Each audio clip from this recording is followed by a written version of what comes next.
Good afternoon. So my name is Bobby Smith. I'm the CEO of Vanguard Detroit, and thank you very much for having me today. That was one of our videos for our nonprofit arm, Sword Dreams. I'll tell you a little bit more about that in a moment. Let me actually grab a clicker. I might need it.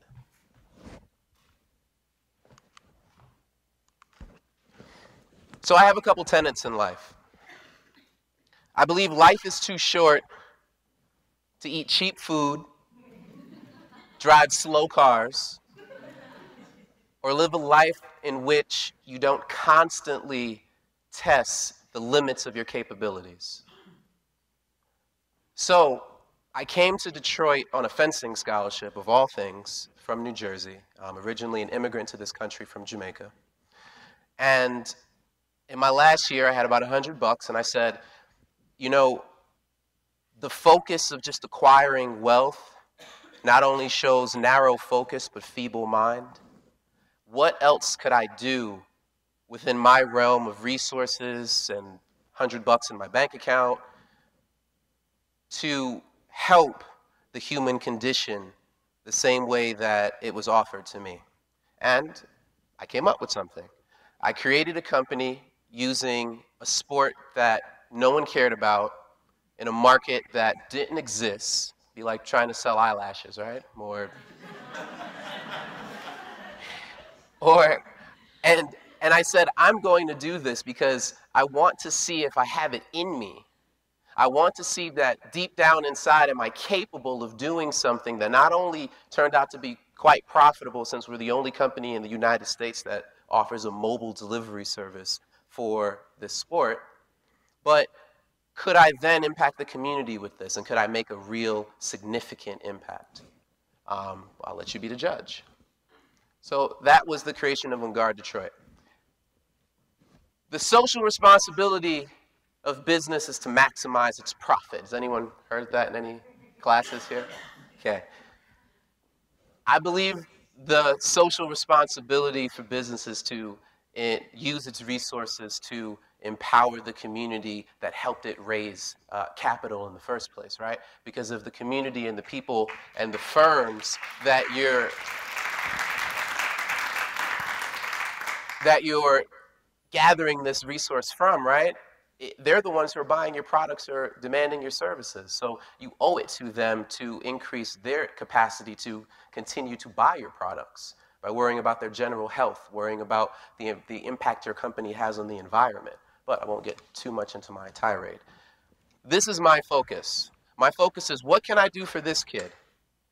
Because growing up in the inner cities in Newark, New Jersey, I realized that I was fortunate to be exposed to this sport because it kept me mindful of staying physically fit and active. It kept me mindful that there were other things that were available to me. Through this, I learned about arts. I learned about classical music. I learned about the opera.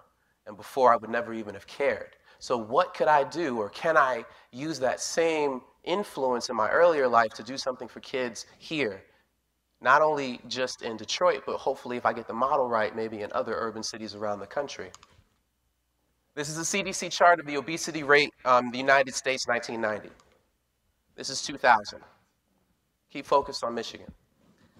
That's a 20%. It's 2010.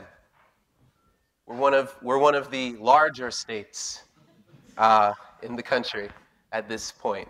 This is a recent poll by the CDC, and there have been some more studies dictated and narrowed down towards child obesity.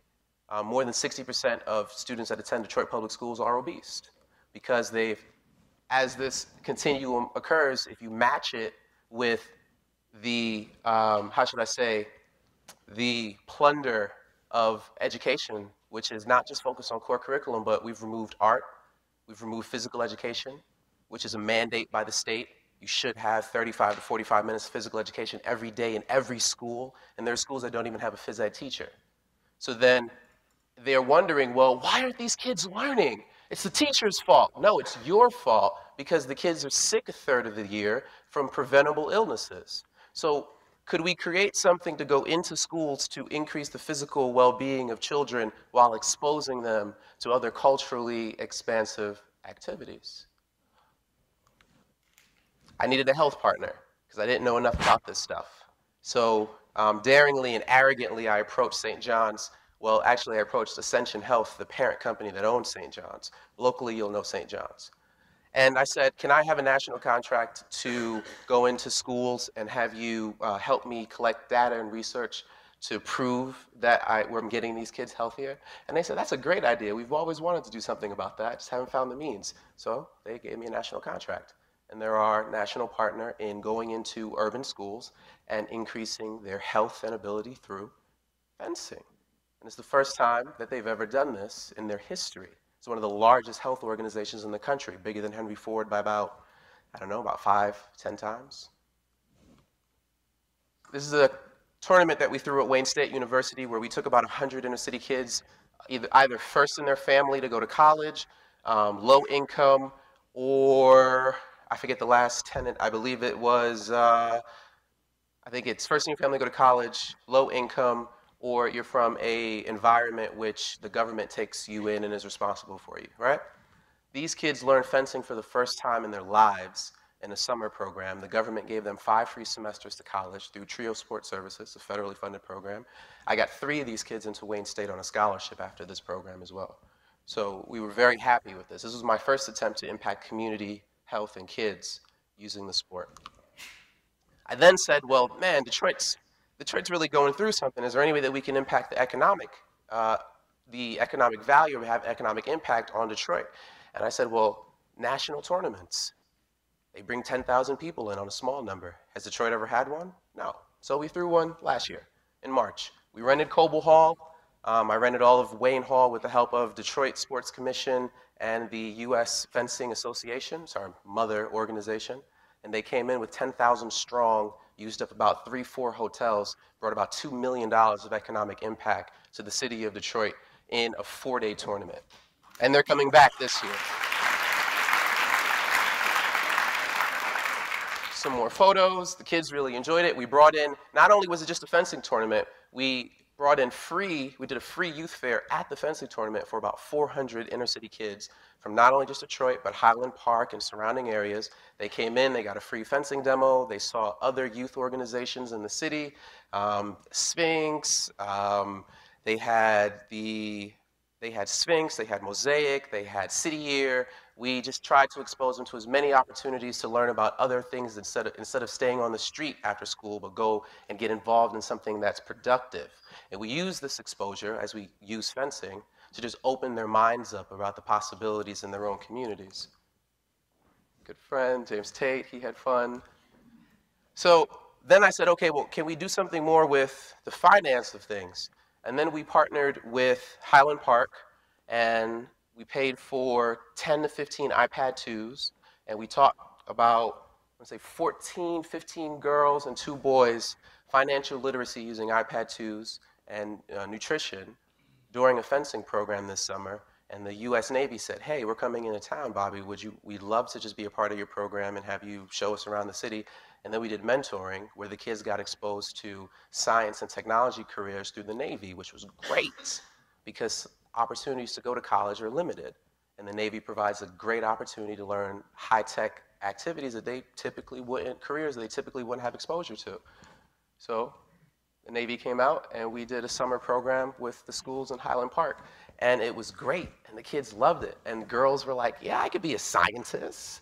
And I was like, yes, you can. It's my Obama theme there, right? So all in all, I say this, and I show you what I've done and what collectively we've done as a team within our organization, not to kind of show off, but to say, I don't have an MBA. I graduated with a psychology degree from Wayne, focused on clinical. What is the responsibility that you have with the massive brain power that you're generating in your classes, and what are you capable of? How deep does the well go within challenging your own self? It's not enough to just graduate from an institution and then go off and just take care of debt and blah, blah, blah. Challenge yourself to see what you can create to affect the human condition. And I guarantee you there's funding and there's economic availability. There's a joining of the public and private sector right now that has never occurred, and Michigan is leading it. And not only just venture capital, but foundations are investing in great ideas, and they're hungry for great ideas. I took this, and we're making change. I guarantee there are people in this room that can outdo me. So my only concern is, will you have the guts and the bravery to stay here after you finish and be a leader in a city, or go to another city and wait your turn? Thank you.